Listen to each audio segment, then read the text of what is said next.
Um, so everyone loves that story. I love that story. I loved Jesus until I was 30.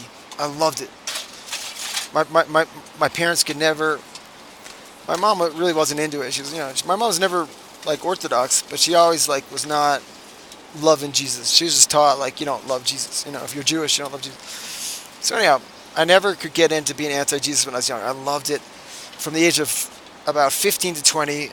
I literally hit more churches than you can imagine in the Boston area. And I'd go there and I'd talk to the head guy and I'd grind him. I'd like try to understand everything he knew, what their deal was. I was really into it. They'd tell me to pray this way, pray that way. I'd do it. I'd try it. The Mormons gave me the Book of Mormon. They said, you got to do this. I did that. Pentecostals got me to hold my arms up. I would do all the homework from, to every church to a certain level. I was really into it, deep into it.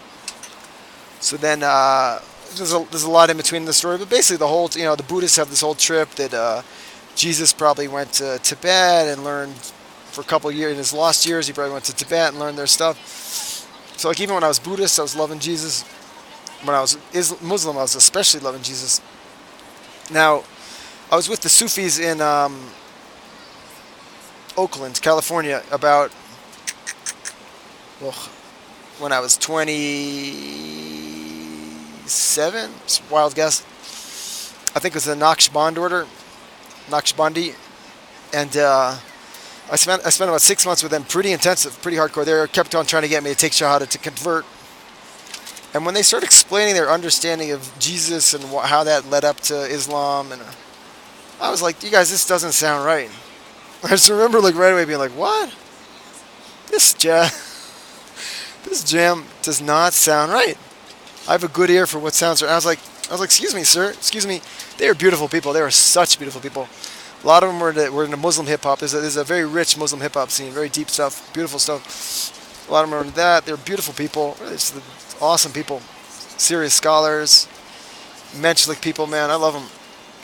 I'm really on the Muslim side pretty much in most public stuff, I love the Muslims. I love them.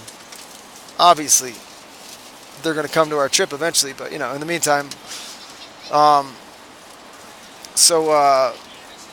had a whole Muslim adventure thing in Miami. You can't even imagine. Ask me, but I can't talk about it publicly. You can't even imagine the size of my Muslim adventure in Miami. It's quite a story.